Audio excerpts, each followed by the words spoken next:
bloody place now. It's cold, it's windy, it's wet, it's been snowing, it's been freezing, it's been grey and dull. Yes, I'm in England, but I've been driving this. An Audi A6. Exciting or not? Let's find out.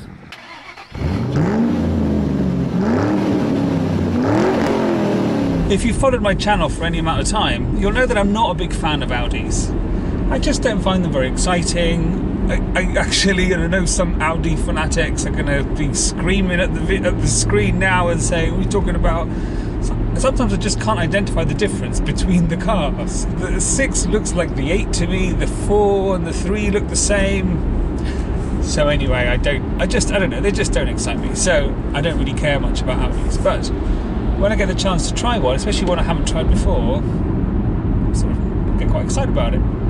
See what is that level of expectation, isn't it? So I sort of I've been in England for a week, and when I picked up the car at the airport a week ago, surprisingly, and they said it was an Audi A6, I thought, okay, I haven't tried one of those.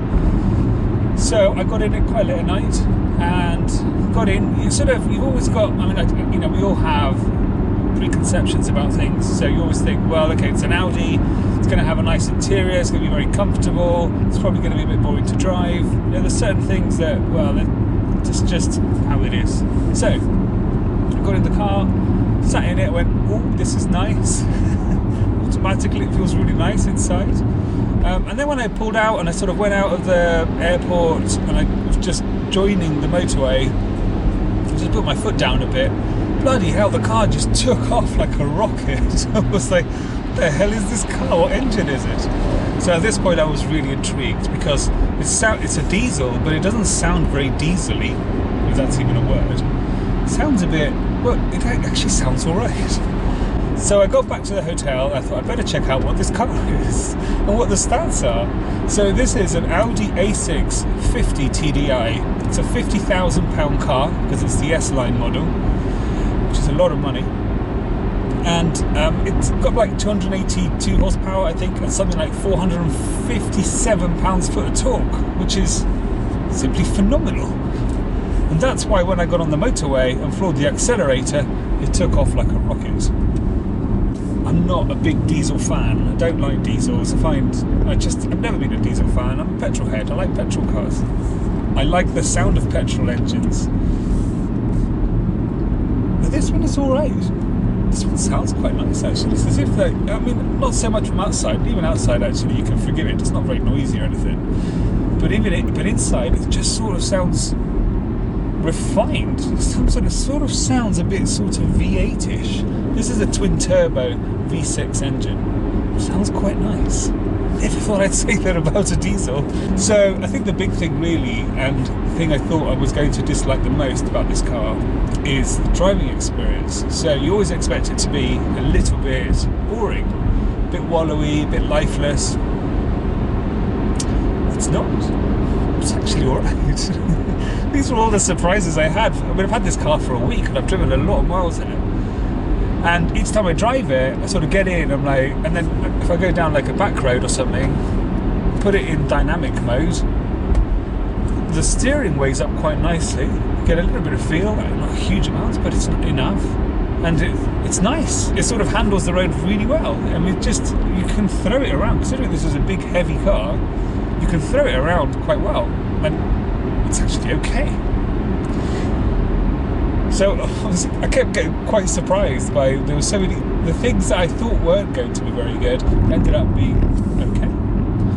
Now, if I've got a criticism, it's really with the interior, because the interior is absolutely stunning. It is so comfortable in here, it's beautiful, it's crafted. I mean, it looks like it's made out of one solid piece of metal or something. It looks brilliant, I mean, it really is. I'm just not a big fan of these touch screens. There's a lot going on. I mean, there's like 3 displays essentially. This display here, this top one, this bottom one here with the heating and ventilation controls. And it's just too much. It's too much information. In fact, when I first got in the car and I was looking here and I was like, I can't see where the time is. There was just so much going on. I was like, where's the bloody clock? So I do think they need to tone it down a bit. I think Audi are going too far with this PlayStation generation type setup here, where there's just so much information, so much unnecessary information. So, you know, do I need the clock here and here? Do I need to know the radio station here and here? It's just too much. Simplify it. A simple layout would be much, much better. And what I don't like is that it's all covered in my fingerprints at the moment. So, because you're just touching it, obviously, all the time. So it's a touch screen. And it's just covered in my fingerprints. So, I don't know. I don't like it. And like here, where I put the heated seat on, which is lovely, although a bit slow to warm up, especially on these cold mornings we've had here.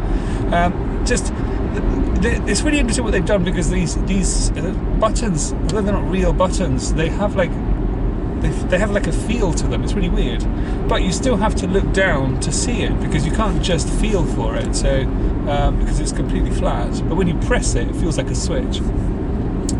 So give me real buttons. I just want real buttons. It's strange because they've done a volume button, a proper physical volume button, but I really want physical heating and ventilation buttons, you know. I do, because those are the, well, knobs, whatever you want to call them, dials. Those are the ones I'm going to be using all the time, and I just want physical ones. I don't want touch screens. I don't like touch screens. I think I've just decided this week I don't like touch screens. I want real buttons. In terms of comfort, this car is massive. I mean, it is absolutely huge. I think it's probably the size of the A8s. It's probably not far off an A8. I haven't checked the dimensions, but it's got to be very close. This thing is huge. And you really notice it when you're parking. You're like, wow, you really have to find a parking space you can actually fit the thing in. And inside here, you can easily fit 5 people in extreme comfort.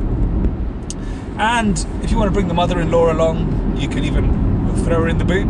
It's absolutely huge. She'll be more than happy in there. In terms of the look of the car, I mean, I know it's subjective, and one of my main gripes with Audi is always that they all look the same. I think it actually looks alright. I mean, it's not a stunning design or anything, but it's actually okay. It's got like these little haunches over the wheels, which make it look a little bit more muscular. So it's actually okay. It looks nice. It doesn't look offensive. It doesn't look stunning, but it looks nice enough.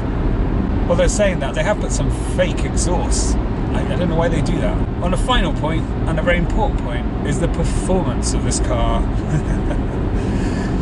That's where it really puts a smile on your face. So it has a sport mode, so you can just, I normally drive around in dynamic mode. There is a comfort mode, and there is quite a difference appears to be quite a difference in the suspension system between comfort and dynamic.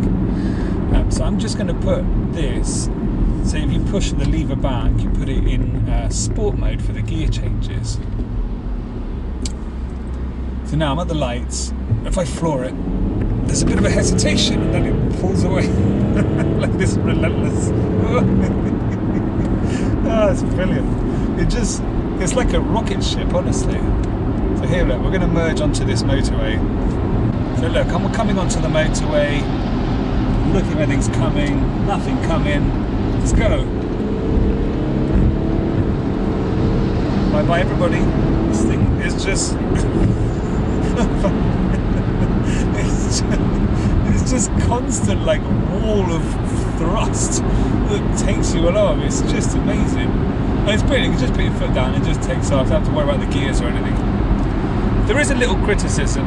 It is, how quiet is it here, by the way? It's really good. But if there is a criticism, it's that the gearbox is a little bit slow. So as you can see, when I was trying to pull out from the lights, I sort of floored it, and it's hesitated, and it hesitates for like a second or so, and then it sort of takes off.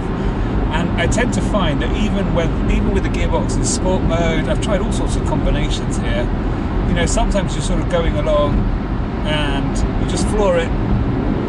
Now it takes off. See, there's that bit of a delay. I know it's kicking down trying to find the gears. So what I end up doing is that if I know I'm going to need to overtake something, I just use the left paddle and just flick it 2 or 3 gears down myself. See, now I'm in the right gear because I know what gear to be in. So that's a little bit annoying. I don't know why there's such a delay in it trying to decide what gear you need. I mean, if you floor it, you want the quickest gear. And if I can work it out, surely a computer can work it out. Computers are much cleverer than me. The only problem when you're trying to do manual changes is that because there's 8 gears, you find you do a lot of flapping. like a hooligan in this car. It's brilliant. And look, it sort of handles quite nicely. It's just when you're in such a big car and you start driving it like a moron. Alright, let's go.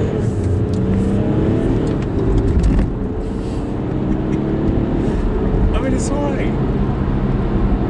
It's a lot better than I thought. It's a lot nicer to drive than I thought.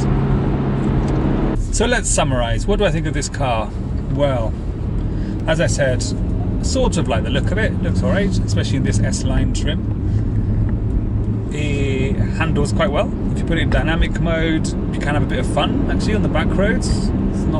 It's okay. It's very fast, super comfortable. What's not to like? Possibly I just don't like these touch screens. I think the gearbox is a little bit slow to respond. Apart from that, there's really not a lot to not like about it.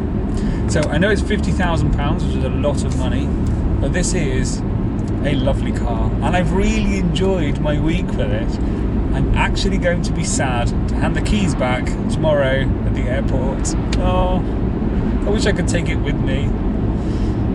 So there you go. I didn't realise I was going to say that at the end of this week. I really didn't. Normally I find these sorts of cars a bit boring, but no, it's really nice. I've been so comfortable and enjoying some lovely performance at the same time. Audis have changed. They're not so bad. Would I buy one? Not really. Well, I live in Spain. We have very empty roads there. You know, you don't really need a big car. Here you do. In the UK, it's good to have one of these cars. You spend so much time in traffic, you just want to be comfortable, really. So I don't need one of these in Spain. But I think if I lived in the UK, this is the sort of car I think I would definitely consider, because it's just so comfortable and so much more relevant for the way, you know, the traffic in this country. But in Spain it's not, so I wouldn't personally buy one, but I would consider it if I was here in England. Didn't think I'd say that. An Audi? Me? No. Anyway, even my daughter, I was telling my daughter, she was like, Dad, you don't like Audis? I'm like, I know, but I like this one. Right, a couple of days time I'm picking up my Suzuki Jimny, which couldn't be any more far removed from this car. A little box on wheels with no luxury. So, but I'm really excited about that. Really excited to go be picking that up. So that'll be the next video, which will be in 2 or 3 days time, hopefully. So I will catch you then. Have a great day. Bye.